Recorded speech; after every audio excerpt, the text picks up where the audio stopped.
Now we're going to look at this unit at working with people, specifically the people who are acting in your video. Now, you may have professional actors, probably though you have your friends or amateurs that are working with you. In any case, you have to work with these people to be in your video, so we call that working with talent.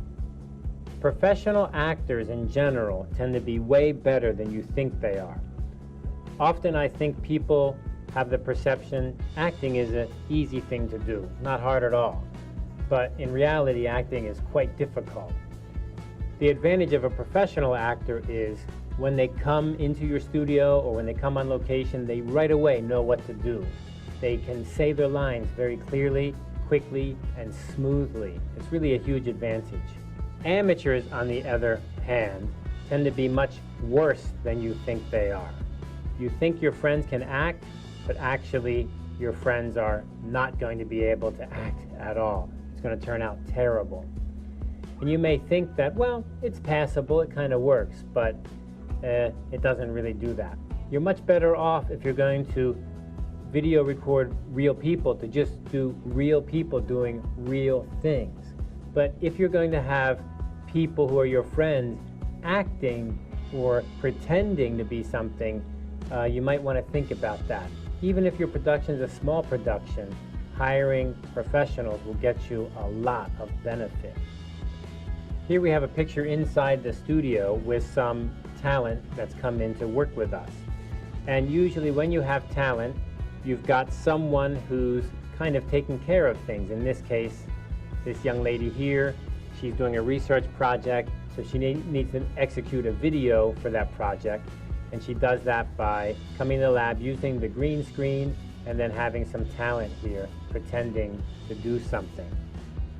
When we talk about professional versus amateur, we need to think about even if they're professional, you still need to help them get ready. And the most important thing to help is to have your script ready. If you don't have a script, then you don't have anything for the actors to act. And this normally means you need to have a script ready way beforehand, not just when they show up.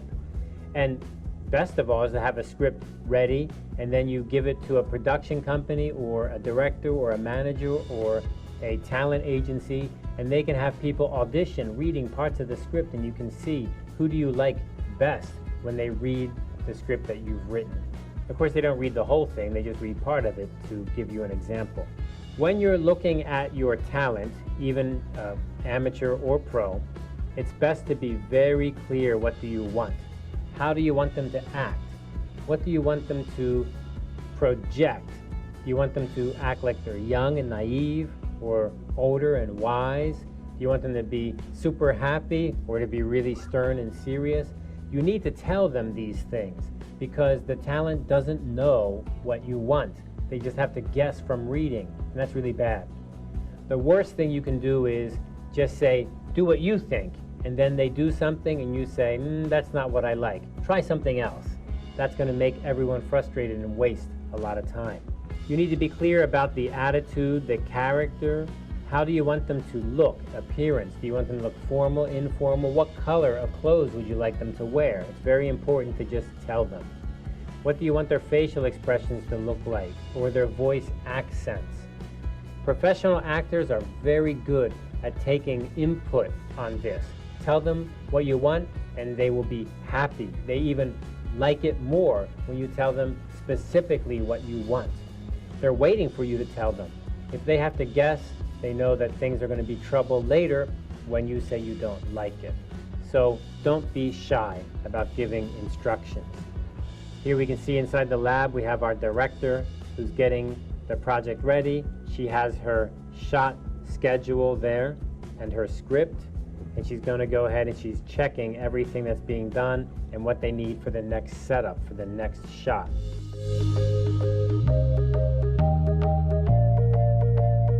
Well, we've got a few makeup bits and pieces here, bits and bobs.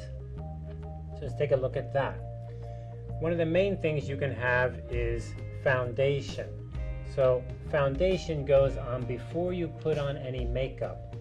And foundation kind of makes the whole skin look smoother, gets rid of any kind of blemishes and just overall makes it more consistent. It's very helpful with the lighting especially. So let's take a look at these specifically. You can see they're different tones, a little bit darker, a little bit lighter. That's because they go for different people's skin tones. Then we have these sponges, and these sponges are specifically made for putting on the makeup. That is, they dab onto the makeup. So after you put the makeup on, you actually go ahead and use these to move it around and blend it in. So they're for what's called blending. So very, very helpful for that. Now, another thing we often will keep around is a little spray bottle, like this here, a spray bottle. A spray bottle is for water, and you use it on these sponges to help move the makeup around. So a little bottle of water. It's best to have distilled water or filtered water so that you're not causing any kind of allergic reaction or problems that way. Okay, so makeup like that. Now another bit I have here is a highlighter or a special kind of makeup that goes underneath the eye.